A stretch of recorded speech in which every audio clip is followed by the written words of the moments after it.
I just read a very interesting part of the book I've been reading, Mind Programming, which talks about how the economy and how the higher ups um, brainwash us with media, with advertising, and it talks a lot about more things than just that. But I got to a point where they started talking about um, education system. And I've made more videos about this book, but I kept deleting them because I kept wanting to read the book on and then finally make a video. But this topic was so intriguing that I wanted to tell people about it.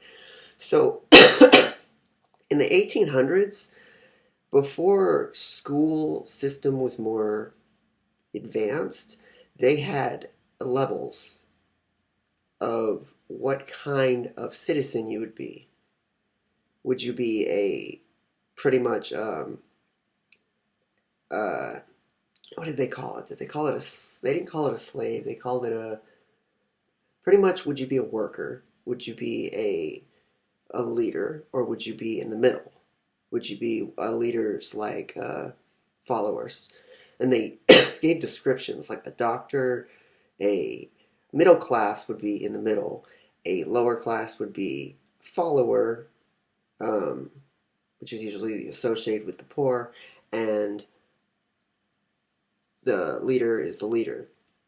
So I found that interesting. So I went on YouTube and I looked at the education system and I did a little research on, because I already knew that indigos like me, um,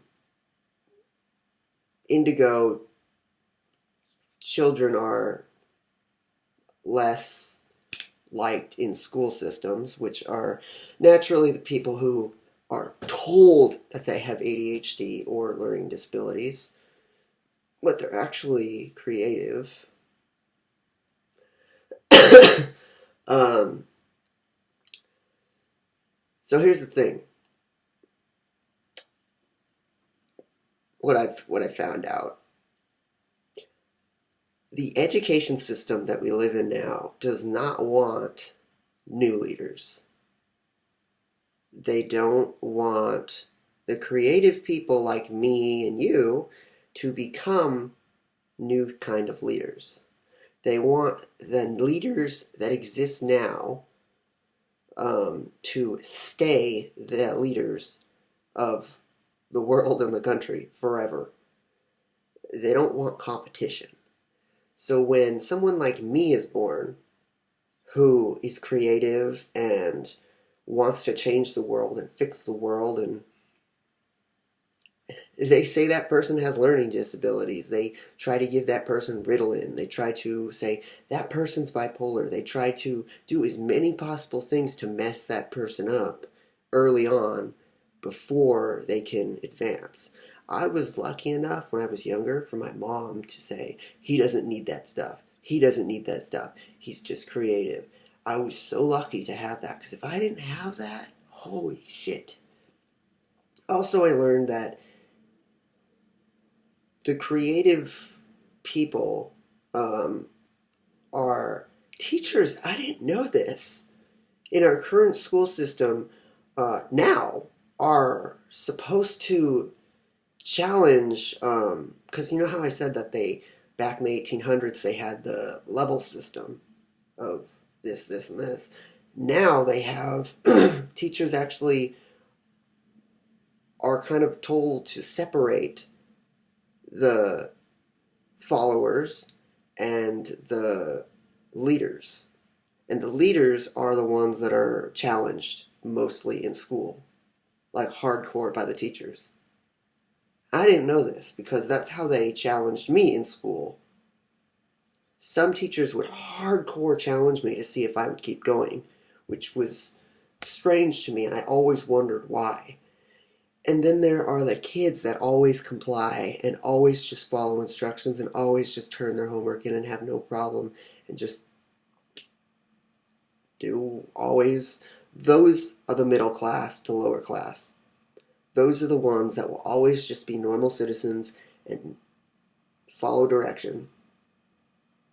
That's how the school system decides where your placement is. There's a movie about this, but it takes place in the future, and they pretty much scan the babies that are just born, and they can tell what the person's job will be in the future, what they'll be like, their blood type, everything.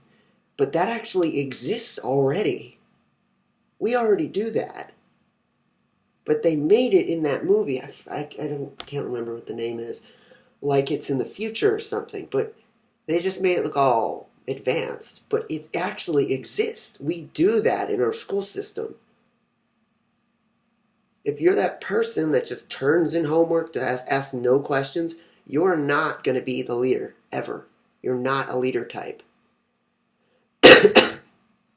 If you're more introverted away, but extroverted still, like me, and you can socialize, but you ask questions. You say, why?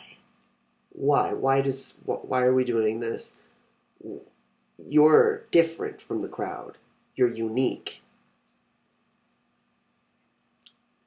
Then you're more likely to be the leader, and they don't like that. Teachers are specifically trained to pick out, crush the strong, keep the weak, because the weak will make us money in our economy and follow direction. The strong, if they keep getting stronger, they'll eventually rise to the top. Pretty much. You can do more research on it. I'm just giving a little bit of basic advice about it, but the topic is done by more people.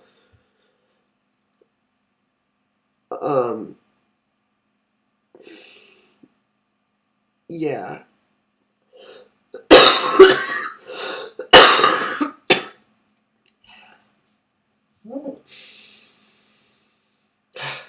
Okay, bye everyone.